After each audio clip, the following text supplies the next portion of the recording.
Bismillahirrahmanirrahim. Assalamualaikum warahmatullahi wabarakatuh. Kami dari kelompok 2 ingin mempertanyakan ataupun mewawancarai tentang apa sih hukumnya menikah beda agama. Nah, adapun narasumber kita kali ini yaitu Kakak Najma Tahrira SST MM. Beliau adalah aktivis muslimah suara millennials. Dan yang akan melanjutkan wawancara kami yaitu teman-teman akhwat kami yang di sana. Baik, terima kasih untuk kesempatannya Kak untuk hari ini sehingga bisa menjadi narasumber kami untuk tugas tentang penjelasan tentang menikah beda agama. Baik Kak, mungkin ada beberapa pertanyaan yang akan kami ajukan kepada Kakak, yaitu bagaimana sih pasangan beda agama ini bisa sah secara hukum Islam dan hukum negara? Ya, pertama, kalau secara hukum agama, secara hukum negara untuk saat ini yang terakhir saya tahu bahwa negara kita belum melegalkan nikah beda agama ya. Makanya biasanya orang kalau mau menikah beda agama itu harus ke luar negeri dulu. Nah, sejauh ini di Indonesia setahu saya belum ada legalitas secara undang-undang untuk menikah beda agama, gitu ya.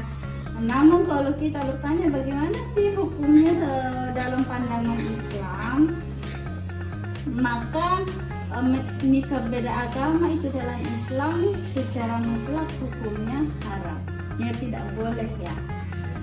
Hadisnya jelas. Banyak sekali yang menjelaskan tentang itu. Dulu zaman Rasul boleh kalau perempuannya non muslim, lalu kemudian laki-lakinya muslim itu diperbolehkan kalau non muslim dari perempuannya itu adalah ahlul kitab. Ahlul kitab itu hanya ada 2, yaitu Yahudi dan Nasrani.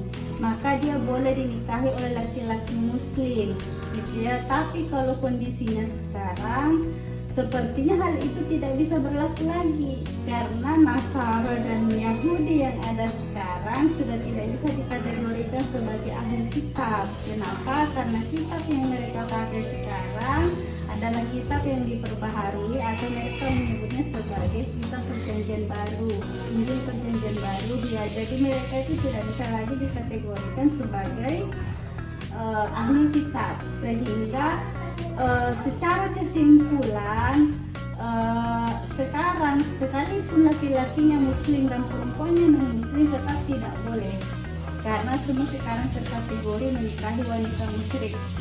Nah, bagaimana kalau laki-lakinya yang non muslim lalu perempuannya yang muslim, itu secara mutlak dalilnya haram. Kenapa? Karena nanti intinya adalah pada nasab, gitu ya, sehingga perempuan muslim haram hukumnya secara mutlak menikah dengan laki-laki yang non muslim. Itu yang pertanyaan pertama itu ya. Nah, selanjutnya bagaimana pandangan terhadap hukum Islam? Baik, jadi menikah beda agama ya, bagaimana Islam memandangnya? Sebenarnya kalau bagaimana Islam memandangnya, tidak ada alasan yang memperbolehkan orang menikah beda agama, karena sebenarnya hukumnya jelas, hadisnya pun jelas gitu ya, bahwa menikah beda agama itu dilarang, baik itu laki-laki muslim menikahi wanita non muslim ataupun wanita muslim, apalagi kalau wanita muslim tidak boleh sama sekali secara mutlak menikah dengan laki-laki non muslim. Hadisnya Rasulullah jelas ya. Beliau pernah bersabda bahwa wanita yang berkulit hitam itu lebih baik bagimu untuk kamu nikahi daripada wanita musyrik, walaupun wanita musyrik itu lebih menarik perhatianmu. Banyak sekali juga hadis-hadis yang lain yang memang mengharamkan menikah beda agama gitu ya. Begitu juga dengan ayat-ayat kan, kalau di dalam surah Al-Kafirun jelas ya bahwa mereka orang muslim itu adalah bagian dari Al-Kafirun, dari Allah yang pernikahannya, sehingga secara mutlak wanita muslimah itu dilarang menikah dengan laki-laki al-kafir gitu, atau non-muslim bahasa halusnya gitu ya.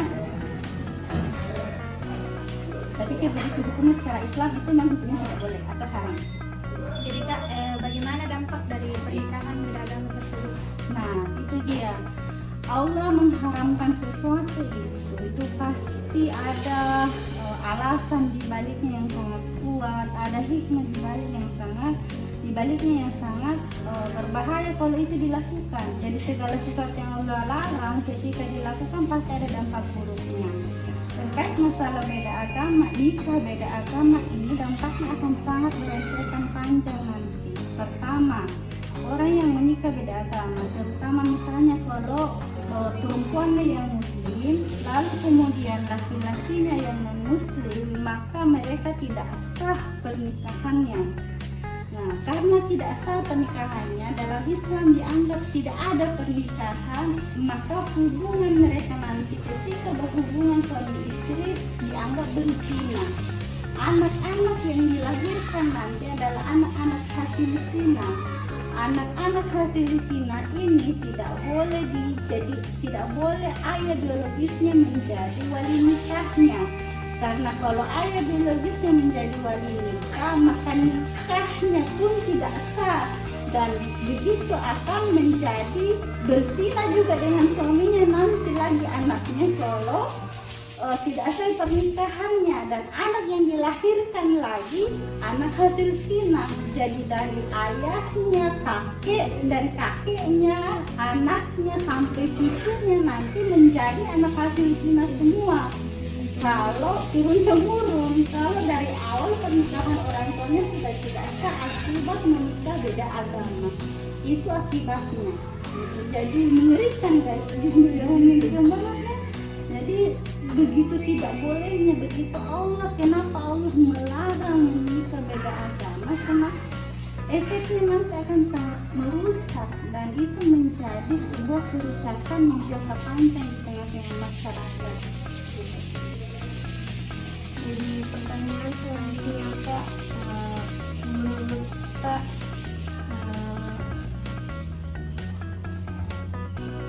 pernikahan beda agama sekarang semakin banyak. Menurut Kak bagaimana?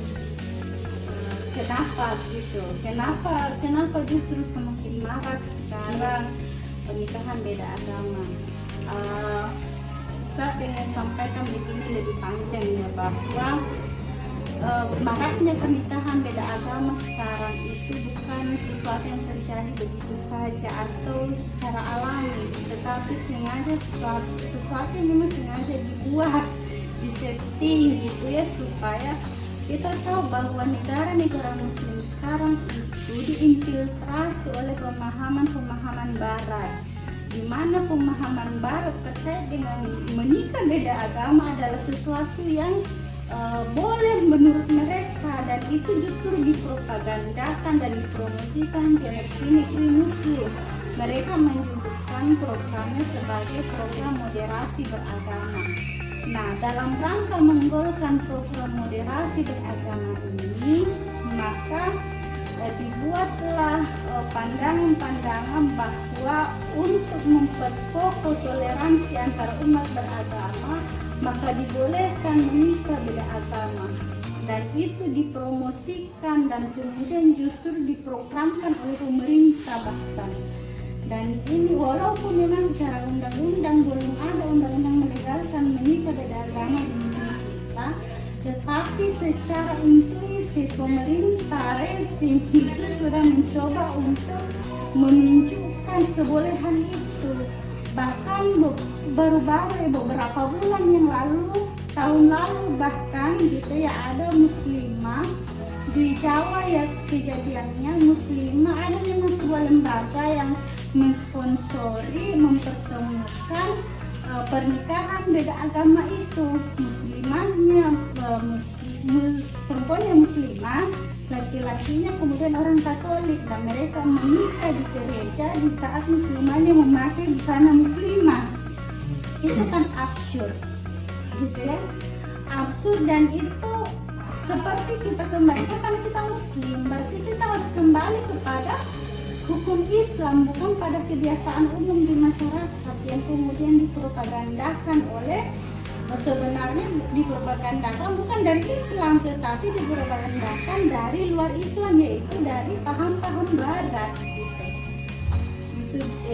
Itu kenapa marah, jadi memang sengaja diprogramkan moderasi beragama itu. Jadi itu yang sebagai generasi muda muslim sekarang itu yang kita harus melek, kita harus tahu, kita harus paham, dan harus pahamkan juga ke semua orang, ke semua masyarakat bahwa kita tidak boleh terjebak dengan program moderasi beragama ini. Salah satunya untuk menggolkan itu adalah nikah beda agama, nauzubillah min dzalik, karena ini adalah sangat berbahaya bagi seorang muslimah terutama ya. Nah, kalau laki-laki masih ada perbedaan pendapat bahwa kalau laki-laki boleh menikahi wanita non-muslim sepanjang dia ahlul kitab. Tapi kalau saya ditanya secara pribadi bagaimana pendapat saya terkait dengan pernikahan beda agama walaupun laki-lakinya muslim, perempuannya non-muslim, saya menurut pendapat saya ya, menurut pemahaman saya secara pribadi itu tetap tidak boleh. Karena yang dibolehkan dinikahi oleh laki-laki muslim itu adalah ahlul kitab, dan menurut pemahaman saya saat ini sudah tidak ada ahlul kitab. Karena Nasrani maupun Yahudi yang ada sekarang tidak layak lagi disebut ahlul kitab menurut pemahaman saya, karena kitab yang mereka pegang bukan lagi kitab asli yang dibawa oleh Nabi Isa maupun Nabi Musa, bukan lagi Taurat dan Injil yang asli, tetapi Injil yang mereka pegang saat ini adalah Injil perjanjian baru yang sudah mereka lihat. Itu menurut saya. Maka dari penjelasan tadi kan kita lihat dari dampak atau efek dari pernikahan beragama ini sangat fatal. Nah, bagaimana solusi kakak untuk agar ini menikah beragama ini tidak terjadi? Kalau solusinya tidak ada solusi kalau hukum yang diterapkan sekarang masih hukum sekuler, memisahkan agama dari kehidupan. Sepanjang hukum yang diterapkan adalah memisahkan agama dari kehidupan, dalam artian agama tidak boleh dibawa-bawa dalam ngatur urusan kehidupan kita, termasuk tidak boleh ngatur urusan pernikahan, maka tidak ada solusi untuk menghindari itu. Tetapi kalau kita mau keluar dari masalah ini, kita harus kembali kepada hukum Islam, kepada syariat Islam. Syariat Islam harus diterapkan kembali dalam kehidupan kita supaya tidak terjadi lagi permasalahan-permasalahan seperti ini yang sebenarnya nanti dampaknya sangat merusak di masyarakat. Ya, nah itulah teman-teman hasil dari wawancara kami, dan adapun dampaknya itu dampaknya sangat fatal sekali.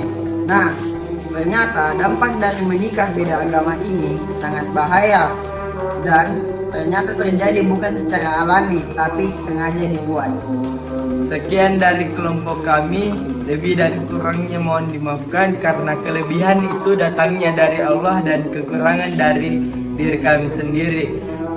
Wabillahi taufiq wal hidayah. Assalamualaikum warahmatullahi wabarakatuh.